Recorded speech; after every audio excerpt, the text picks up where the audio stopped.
Saúdo a todos os irmãos, amigos e toda a igreja com a graça e a paz do nosso Senhor e Salvador Jesus Cristo. O fruto do Espírito é, diz a palavra de Deus, amor, alegria, paz, longanimidade, benignidade, bondade, fidelidade, mansidão, temperança. Contra essas coisas, diz a palavra, não há lei. A meditação de hoje nós vamos trabalhar em cima do tema uma geração fast food. Uma geração do tudo rápido, da internet, do celular cada vez mais veloz, da exigência dessa rapidez, do tudo pronto, sem esforço e, se possível, sem trabalho, no mínimo trabalho.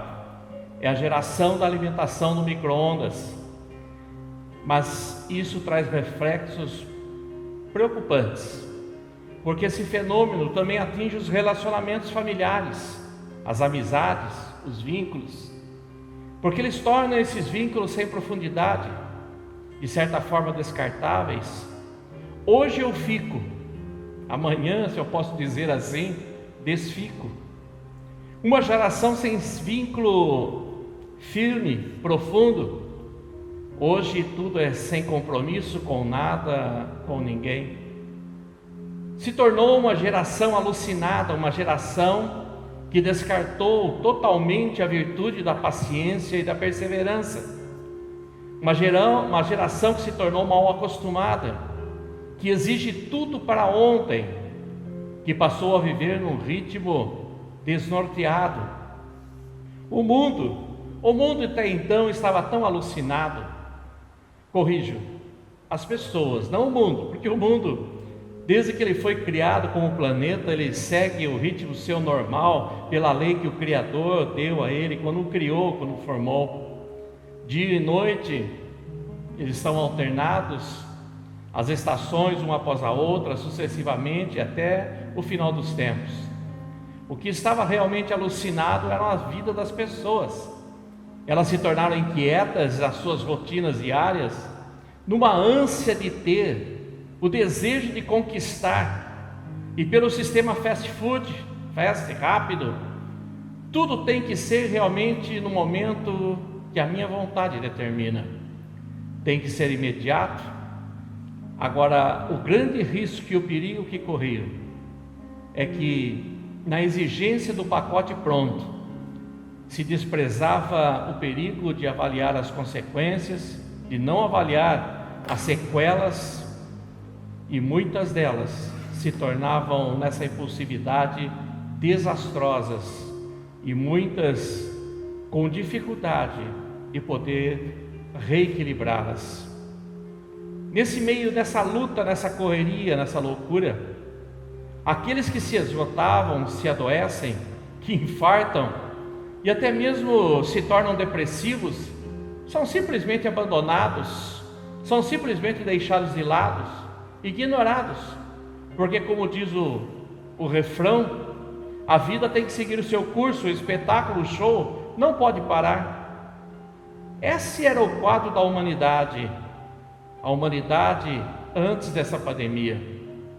Hoje, com o Covid, o pânico tomou conta, a ameaça da morte se tornou realmente um freio, se tornou um baque para esse ritmo tão alucinante que a humanidade não percebia.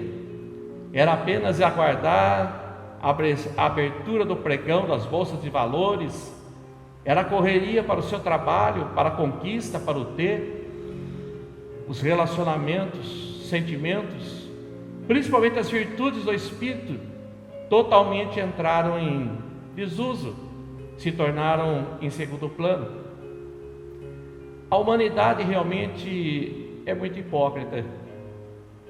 Eu fico vendo hoje os noticiários falando sobre todo o conflito nos hospitais, o medo, o pânico que está ali, a falta de leitos e tantas outras coisas, mas eu fico questionando quantos que já morriam à míngua nos corredores dos hospitais, quantas mortes sem atendimento adequado no nosso sistema de saúde.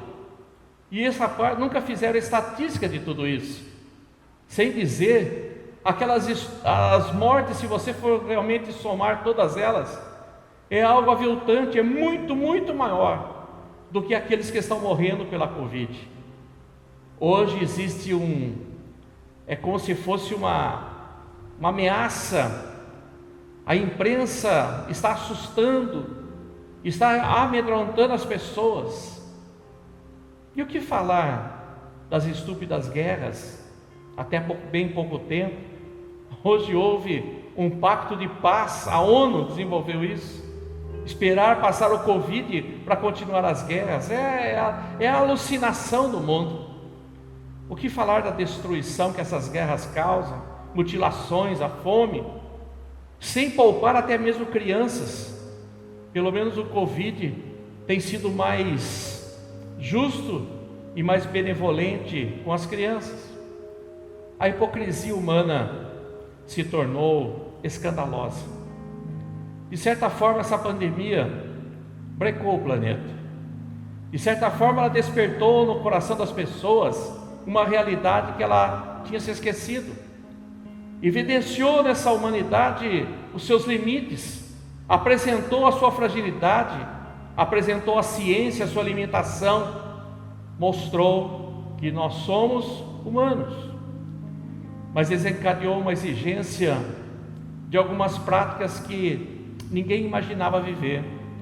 O dia a dia foi realmente tomado por algumas determinações governamentais e muita coisa alterou. Se perdeu a liberdade, o grande direito do ir e vir constitucional tem sido muitas vezes vilipendiado, tem sido usado de uma maneira grotesca e totalmente fora da realidade, sem falar a imposição do fique em casa, ficar em casa. Que falar do comércio, todo fechado, fora o essencial, shoppings fechados, lugares públicos restritos, restaurantes só entrega por delivery, impedimentos dos eventos sociais, a vida social praticamente parou. Mas o ponto crucial de tudo isso foi nos relacionamentos. Hoje se é restrito um abraço, contato físico, o aperto de mão, um beijo, um afeto carinhoso. Eu vejo também que o fingimento se tornou virtual.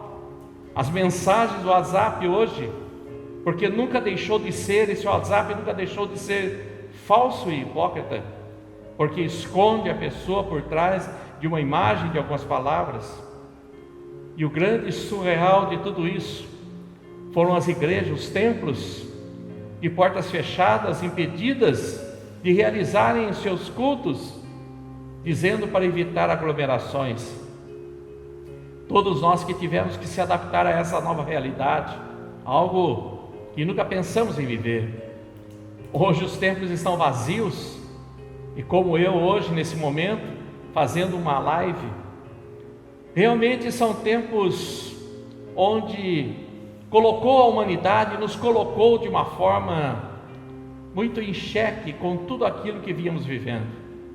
Houve realmente um baque, uma parada, uma reavaliação de muitos valores. Mas a pergunta que eu deixo nessa noite, a pergunta que não quer calar, é o que vai restar para a humanidade após esse período. Como vão estar as pessoas após essa pandemia, assim que tudo isso passar, diminuir, porque passar totalmente ela não vai, ela vai continuar ano a ano atacando as pessoas, até realmente uma eficácia de uma vacina, como já foi no passado. Mas o que vai restar dessas pessoas? Eu particularmente, não é profético, mas eu posso adiantar como pastor, como aquele que lida com pessoas, tanto na minha área profissional quanto na área ministerial. Vai ser um bando de gente frustrada. Sim, vai vir um batalhão de gente frustradas. Por quê? Porque os planos, objetivos, sonhos tiveram que ser adiados, ou outros que nunca mais serão alcançados.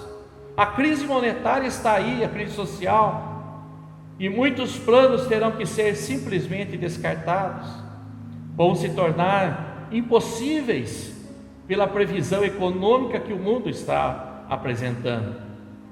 A esperança de prosperidade tão falada, o empoderamento para conquistar e ser, vai se tornar uma grande frustração. Muita gente frustrada, decepcionada. As decepções virão, porque muitos colocavam toda a sua esperança, colocavam toda a sua alegria em bem-estar físico, financeiro. As posses materiais é que davam realmente o rumo da sua alegria, da sua felicidade. Sonhos que se tornarão impossíveis, perspectivas reais da vida. Muita gente vai ter que cair na real, vai ter que forçosamente deixar de sonhar. Eles vão acordar para uma realidade dura, uma realidade difícil, até mesmo assustadora, porque as suas ambições estavam todas atreladas à conquista e à prosperidade, e de repente tudo isso ruiu, e da noite para o dia passou, e eles simplesmente vão ter que se readaptar. O que falar já era um número grande, o que falar agora do número das pessoas deprimidas, esgotadas, gente desgastada mentalmente e fisicamente. A frustração é algo terrível na mente humana, e principalmente para o físico. Muita gente alimentava coisas luxúrias, do consumismo, do conforto, e hoje terão que dizer aos seus desejos carnais: não há possibilidade de suprir você. A Bíblia é muito sábia, ela vem alertando, mas o povo é duro de coração, não ouve. O que falar dessa gente que vai se tornar depressiva porque a fonte dos prazeres secou? Gente onde o psicoemocional vai se transformar, vai se desequilibrar, pessoas que vão se tornar tão revoltadas, e a revolta traz agressão, traz uma contundência muito grande de pessoas que querem procurar culpados para tudo isso, sem falar no descrédito pela vida espiritual, o abandono de valores espirituais, e muita gente vai sair dessa pandemia revoltado com Deus, infelizmente com Deus, com a pessoa errada. Mas a questão mundial é: como enfrentar essa situação e sair diferente? Como sair diferente dessa perspectiva tão assustadora e deprimente? Como sair diferente para superar a segunda onda, como dizem alguns especialistas, a segunda onda que virá? Mas em meio a todo esse caos, sempre vai existir algo de benéfico e bom, e principalmente algo de esperança renovada, porque esse fenômeno, essa geração fast food, também pode ser observado, infelizmente e assustadoramente, entre os cristãos, entre a Igreja de Cristo, porque essa geração foi contaminada em todas as áreas, inclusive a cristã, inclusive dentro do corpo de Cristo, a Igreja de Cristo.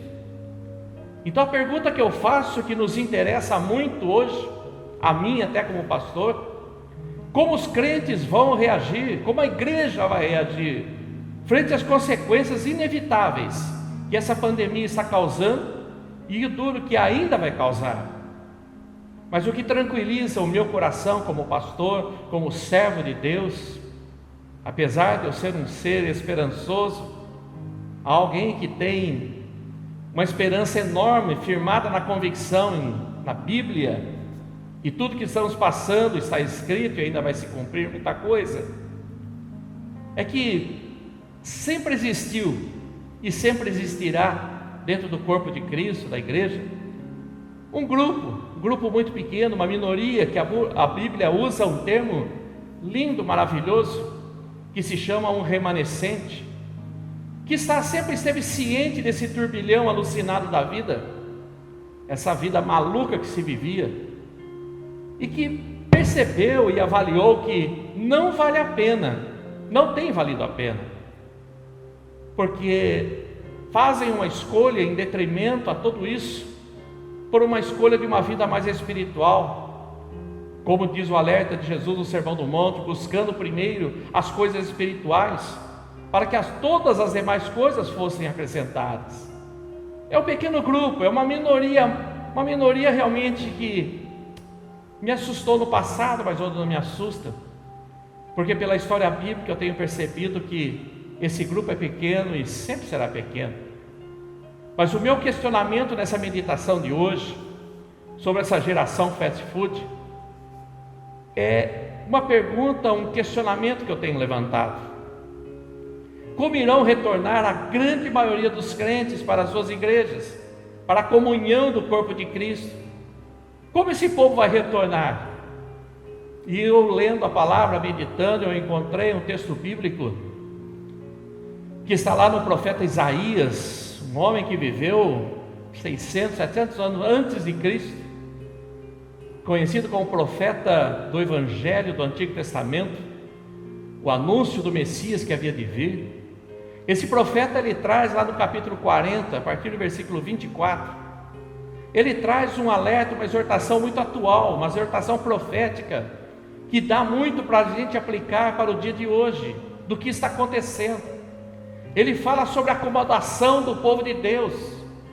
Hoje, o ficar em casa, a quarentena, se transformou em férias espirituais, como se o Espírito pudesse tirar férias, como se um decreto governamental pudesse pautar ou embasar a minha falta de compromisso com o Senhor, de ficar em casa esperando tudo que passar, tudo acalmar.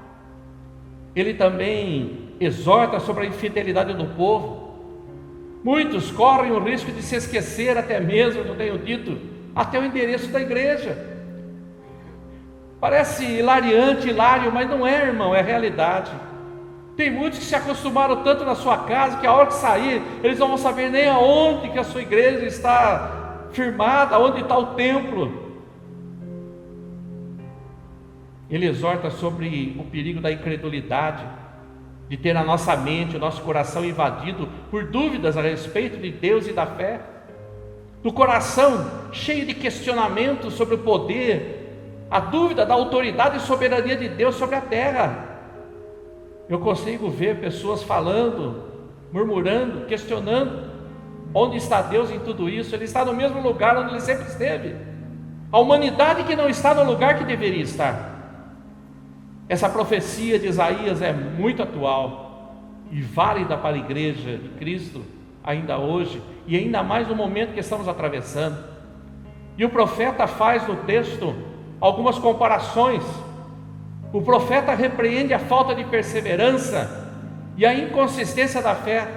Ele compara o povo a uma planta que está secando. Ele diz no texto literal, fazendo uma paráfrase, e ele diz que o povo mal foram plantados, discipulados e ministrados, mal formaram suas raízes e o seu tronco cresceu, e já começaram a secar com um sopro mais forte que os atinge, e são levados como palha diante de um vendaval. Se tornou um povo fraco, amedrontado, volúvel, inconstante. O profeta repreende os corações que duvidam do poder, autoridade e soberania de Deus sobre a terra, sobre o universo. E ele contrasta esse espírito rebelde do povo humano, do humano, com a submissão da própria natureza. E ele diz: Deus, Ele é conhecedor de todas as estrelas do universo, e Ele chama e coloca, cada uma tem o seu nome, e quando por Ele é convocado, diz ao texto, que todas elas vão à sua presença, e não podem omitir a sua luz diante do Criador. Adverte até mesmo contra a insubordinação do homem, comparada com a própria sujeição da natureza às leis do Criador. O profeta ainda repreende o queixume, as reclamações, o murmúrio do povo. Nunca está bom, sempre tem que reclamar de alguma coisa. E ele diz o texto: por acaso um Deus soberano e poderoso sobre todo o universo não sabe, não compreende os conflitos do coração humano? Ele não sabe o que cada ser que foi criado por Ele, cada filho está passando e atravessando. Só Ele tem poder e autoridade para sondar mentes e corações, diz a palavra. Mas o desafio que o profeta apresenta é de se confiar e esperar no Senhor. O texto ele se torna muito pessoal, individual e íntimo. É como se eu pudesse ler as palavras dizendo: Deus se importa com os meus medos, Deus se importa com as minhas ansiedades, Deus se importa com os meus temores, Deus se importa com as minhas dúvidas. Por isso o profeta diz e exorta o povo na fidelidade dessa promessa tão linda, que o Senhor fortalece o cansado. Ele não soma, presta atenção, Ele multiplica a força dos seus filhos. Como diz o apóstolo Paulo, Ele nos oferece infinitamente mais, muito além daquilo que necessitamos. Hoje a igreja de Cristo, o cristão, deve viver essa promessa. E ele termina o texto dizendo: aqueles que esperam pelo Senhor devem esperar no Senhor, aguardar firmes e inabaláveis, como diz o apóstolo. Continua: esses renovarão as suas forças e subirão como as águias, correrão e não se cansarão, caminharão e não se fatigarão. Assim diz o Senhor, o Elohim, o Todo-Poderoso. Queridos, a minha meditação, uma geração fast food, mas eu gostaria de pensar com você por alguns minutos de uma geração de crentes fast food. Aprender através da palavra de Deus com alguém que atravessou não uma pandemia em si, mas ele atravessou situações e circunstâncias que, avaliando a intensidade dos efeitos que esse homem sofreu e viveu e atravessou, tem muita semelhança para nos ensinar a atravessar também esse período tão difícil da nossa vida cristã. Alguém que teve seus direitos saqueados, cerceados, até mesmo a sua liberdade, foi traído pelos seus irmãos, isolado da sua família, confinado a um período de escravidão, enfrentou tribulações sem conta, foi perseguido pela sua fé, conduta ética moral, foi preso, esquecido pelos amigos, mas a sua vida nos ensina que ele perseverou, mesmo não entendendo nada no momento, ele continuou seguindo um propósito maior para a sua vida. Ele teve muita paciência, perseverança, e ele decidiu aguardar para participar de algo que ele não via, mas ele sentia no seu coração que era um grande projeto de Deus, não somente para a sua vida, mas para algo muito maior, que irá além da sua vida. Esse personagem bíblico foi José, penúltimo filho de Jacó com sua esposa Raquel. A sua história está relatada lá no livro do Gênesis, lá na Bíblia. Ocupa a maior parte dos capítulos desse livro. Ele é conhecido como José do Egito. É conhecido assim por causa da sua proeminência, porque ele se tornou vice-governador do império, o maior império da época. Existem relatos dele não somente na Bíblia, mas também em muitos escritos até anteriores à Bíblia. Hieroglifos egípcios incluem nas escavações modernas, encontraram inclusive um palácio onde está ali dizendo que aquele palácio pertencia a um egípcio chamado Zafenat-Paneia, que era o nome, que foi o nome de José, que está registrado na Bíblia, que José recebeu esse nome egípcio. Na língua egípcia significa o Salvador do mundo, na hebraica, o Deus vivo que fala e que se manifesta. José foi o penúltimo filho de Jacó, com sua esposa Raquel, foi o 11º filho, e ele foi escolhido por Deus, separado para Deus para um propósito especial. Ele foi avisado através de muitas revelações e sonhos, mas impulsivamente ele contava e relatava esses sonhos à sua família, aos seus irmãos, e isso criou muitos ciúmes, inveja e até ódio, e os seus irmãos decidiram matá-lo. E numa oportunidade, longe de casa, eles intentaram contra a sua vida, mas pela intervenção do seu irmão mais velho, Rúben, ele foi lançado numa cisterna sem água e ali deixado. mas logo em seguida ele foi vendido a uma caravana de mercadores, e ele foi levado para o Egito e foi vendido lá como escravo. Lá no Egito, na casa de um oficial do faraó, ele se tornou um homem de total confiança, responsável por todos os negócios e bens desse senhor. Mas ninguém está livre nesse momento que parecia que tudo estava correndo bem. Foi assediado pela esposa desse oficial, uma mulher com terríveis ações malignas, mas ele não cedeu a essa sedução, e através disso ele foi injustamente lançado na prisão. Lá na prisão ele revelou e interpretou os sonhos do copeiro e do padeiro do faraó, que tinham sido aprisionados ali por discutirem diante do soberano. Pediu ao copeiro, e esses sonhos que ele revelou dos dois se cumpriram literalmente. O padeiro foi morto e o copeiro retornou às suas atividades no palácio.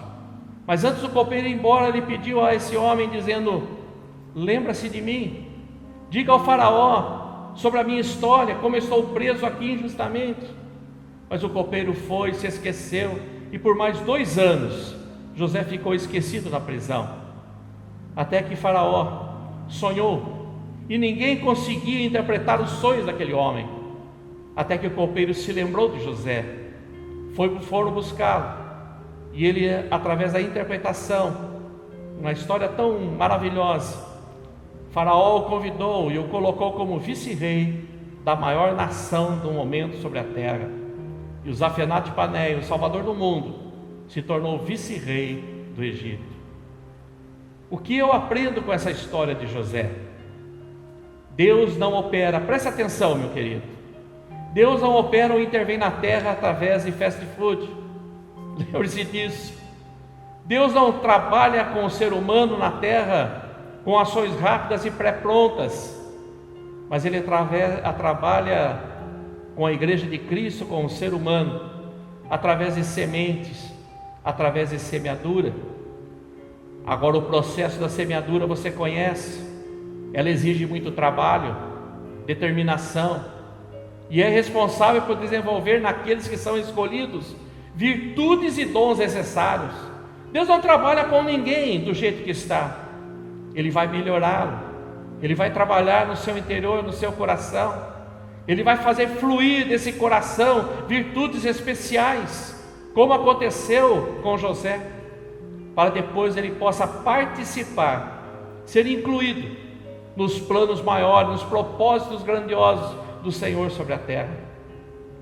O grande exemplo de José, eu vejo o desenvolvimento da paciência nesse homem, da perseverança, até no momento que ele pôde desfrutar sim da colheita desses frutos.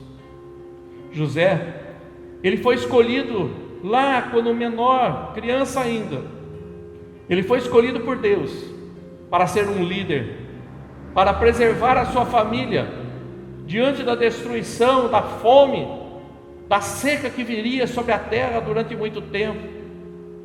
E ele foi levantado para ser preservador de vidas. Seus sonhos revelatórios foram alvo do ciúme dos irmãos, como eu disse, por isso houve todo aquele conflito. Mas ele foi levado para o Egito como escravo, e ali foi vendido, ele perdeu seus direitos. Deus não poderia ter intervido e o livrado? No primeiro instante você lê isso e diz: vale a pena servir a um Deus assim? Eu digo para você, conhecendo a história de José, sim. Deus o livrou da morte da mão dos seus irmãos e o vendeu como escravo lá para o Egito. Sabe por quê? Porque logo, alguns anos mais tarde, um certo faraó ia sonhar, e no momento que esse faraó sonhasse, José tem que estar pronto para aquele momento. No Egito ele se tornou governante da casa do oficial, como eu disse. Foi traído sim, por uma mulher terrível, promíscua, e foi levado à prisão injustamente.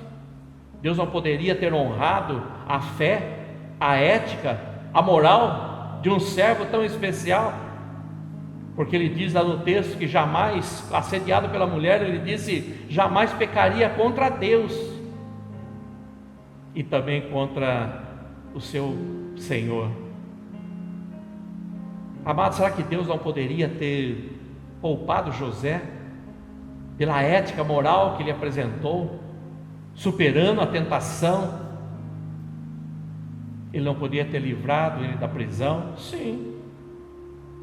Mas você tem que entender que no momento que ele foi para aquela prisão, ele conheceu um copeiro. E lá naquela prisão ele se tornou mais próximo, um pouco mais, do faraó que ia sonhar. O plano de Deus estava todo elaborado, mas ele precisava de José mais próximo do palácio. E é interessante que quando ele é lembrado, depois de 2 anos esquecido da prisão, ele é chamado porque o faraó sonhou. Se José tivesse sido libertado antes desse tempo, ele seria inútil aos planos de Deus, ele seria mais um ali dentro. Como muitas vezes nós ficamos ansiosos por realizar alguma coisa no reino de Deus, nós ficamos às vezes desgastados diante das injustiças que vivemos e diante das circunstâncias que acometem a nossa vida. Mas nós nos esquecemos que o faraó não sonhou ainda. O sonho do faraó ainda não nos permite ir para o palácio, não nos permite ainda integrar o projeto, o plano de Deus. Temos que ter realmente paciência e principalmente perseverança, porque é essa resiliência, essa paciência, essa perseverança de José é que garantiu essa grande semeadura de Deus ali na terra do Egito.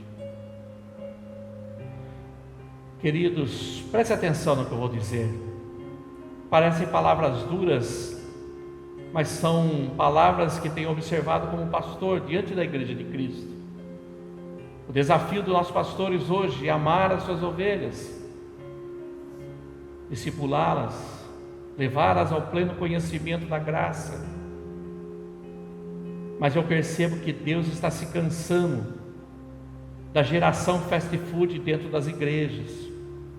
Lá fora, o mundo, ele jaz o maligno, e ele está no caminho direto para a destruição. É bíblico, está já profetizado. Mas a igreja de Cristo não era para estar assim. Hoje eu vejo uma geração dentro da igreja que exige tudo rápido, que a bênção tem que ser rápida, como se fosse um macarrãozinho pré-instantâneo. E o pior de tudo, dentro da igreja hoje está surgindo essa geração delivery. A bênção tem que ser entregue na comodidade da minha casa. Sim, eu não quero deixar a minha casa, o conforto da minha casa, para me dirigir a um local para buscar ao Senhor. Eu quero que seja a bênção entregue via internet para mim, como se fosse uma pizza. E ai se Deus se esquecer da Coca-Cola. Amados, uma geração que Deus está se cansando, uma geração que tem dito ao Senhor: se o Senhor precisar de mim, é só me procurar na acomodação da minha casa. Misericórdia, irmãos, misericórdia. O grande conflito que eu vejo desse sistema delivery é o excesso de embalagens descartáveis que ele produz. Não sei se você percebeu, tudo tem que vir empacotado para ser entregue na sua casa. É um monte de lixo desnecessário, tudo para agradar o conforto do cliente. E eu tenho visto na igreja uma geração que tem produzido mais lixo do que um testemunho coerente, consistente com a sua fé. Uma geração barulhenta, briguenta, mas por direitos, desprezando totalmente a sua responsabilidade e os seus deveres como cristão. Vejo uma geração, sujona, que suja totalmente, desonra o nome do seu Salvador, através de atitudes tão chulas, tolas, precipitadas. uma geração que é conhecida como povo de Deus. Deus está buscando, selecionando, levantando um remanescente, uma geração fiel, preparada, fortalecida, tão fortalecida experiencialmente que vai atravessar toda essa pandemia, já está atravessando, mas firme, inabalável, continuando, buscando, amando ao Senhor acima de tudo, perseverante nas suas orações, na busca pelo Senhor, atravessando tudo como provação, no intuito de ser aprovado lá no final deste água. Uma geração que não se esconde, que se omite, uma geração que não produz nenhum lixo, mas produz um testemunho maravilhoso de poder estar vivendo as maravilhas da palavra do Senhor. Sabe por que Deus está levantando esse pequeno povo? Sabe por que Deus está procurando? Porque a igreja dos últimos dias tem que estar pronta. A igreja escatológica, a igreja que vai vir no Apocalipse, tem que estar pronta. Porque antes que venha a grande tribulação, essa igreja tem que estar pronta. Sabe por quê? Porque Faraó vai sonhar.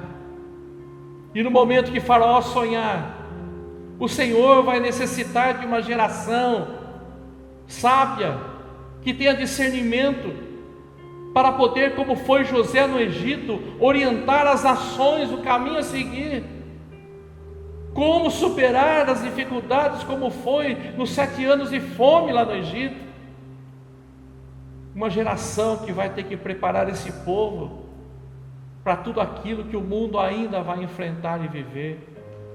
Virão dias muito mais difíceis do que nós estamos atravessando, e vai necessitar realmente de uma igreja com muitos Josés, porque o Faraó vai sonhar, e Deus vai necessitar de um povo que interprete o sonho desse Faraó e assuma uma posição de liderança em toda essa caos que vai virar o mundo. A igreja de Cristo tem que estar preparada, com discernimento, sabedoria, para escrever o final da história desse mundo, porque após essa pandemia, como na história de José, fica um grande desafio para nós. Toda a história de José, todos os capítulos que você lê lá no Gênesis, se resume em apenas um versículo, se você não sabia. Se você tiver curiosidade, depois você vai lá, confere isso na palavra. No último capítulo de Gênesis, capítulo 50, lá no versículo 20, expressa tudo aquilo que eu disse para você sobre a vida de José. Tudo que José viveu, tudo que ele atravessou, todos esses anos achando que ele estava sendo realmente maltratado pela família, afastado dos seus familiares, escravo, preso injustamente, esquecido. Tudo isso se resume apenas num versículo, e diz assim: na verdade, ele está respondendo aos irmãos, na verdade vocês intentaram o mal contra mim, porém Deus transformou todo esse intento em bem.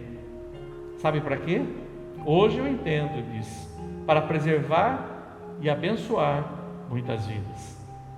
A minha oração, quando eu recebi essa palavra do Senhor, a minha oração também foi um versículo. Eu gostaria de parafrasear esse mesmo versículo dizendo: na verdade, essa pandemia intentou um grande mal contra a igreja de Jesus Cristo, mas o Senhor, o noivo, tornou toda essa praga num instrumento de separação e de escolha, de peneiramento entre o joio e o trigo. E o resultado é para separar um povo, um remanescente fiel, para preservar vidas e abençoar famílias. Eu creio, irmão, que você entendeu essa palavra. Há lá fora uma geração fast food, mas isso, de certa forma, é a escolha que eles estão fazendo para viver.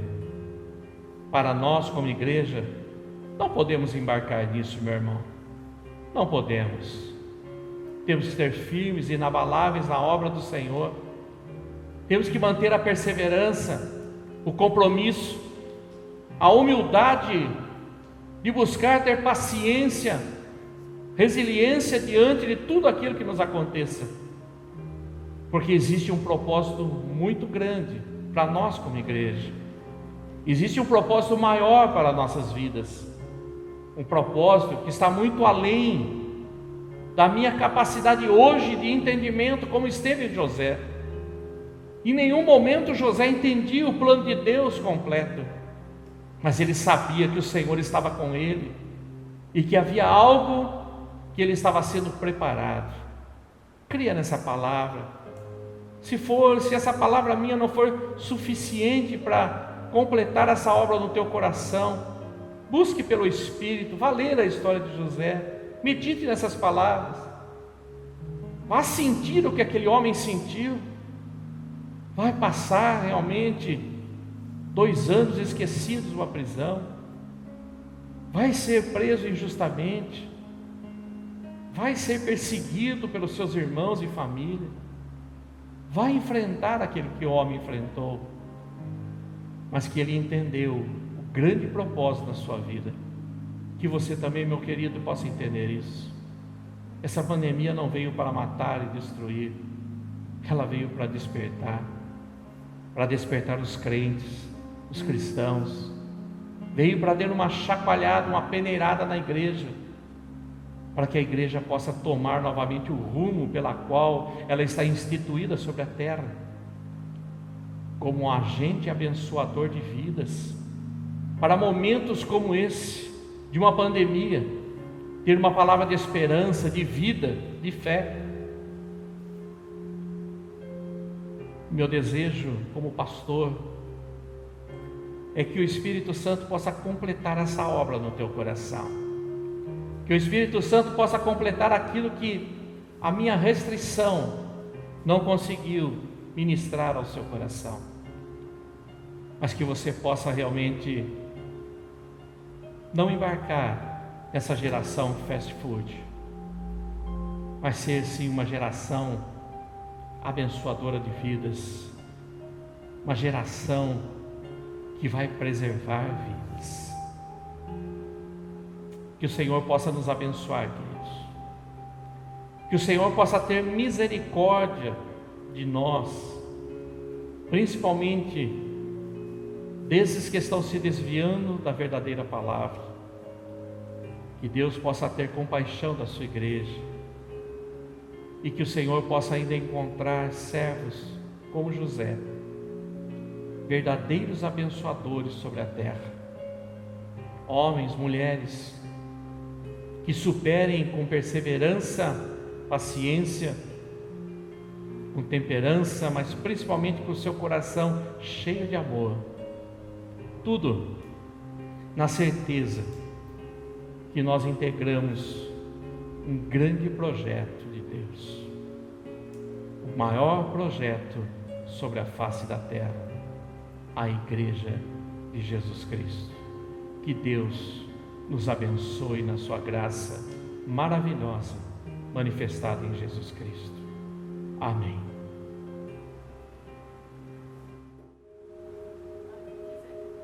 A minha amada igreja, eu gostaria de deixar alguns avisos. Queridos, a igreja não está fechada, a porta está encostada. Nós estamos se reunindo dentro do templo com a sua máscara, temos gel disponível, álcool em gel, temos mantido uma distância adequada um do outro, não tem abraços, não tem aperto de mão, mas a porta está encostada e nós estamos todos os dias,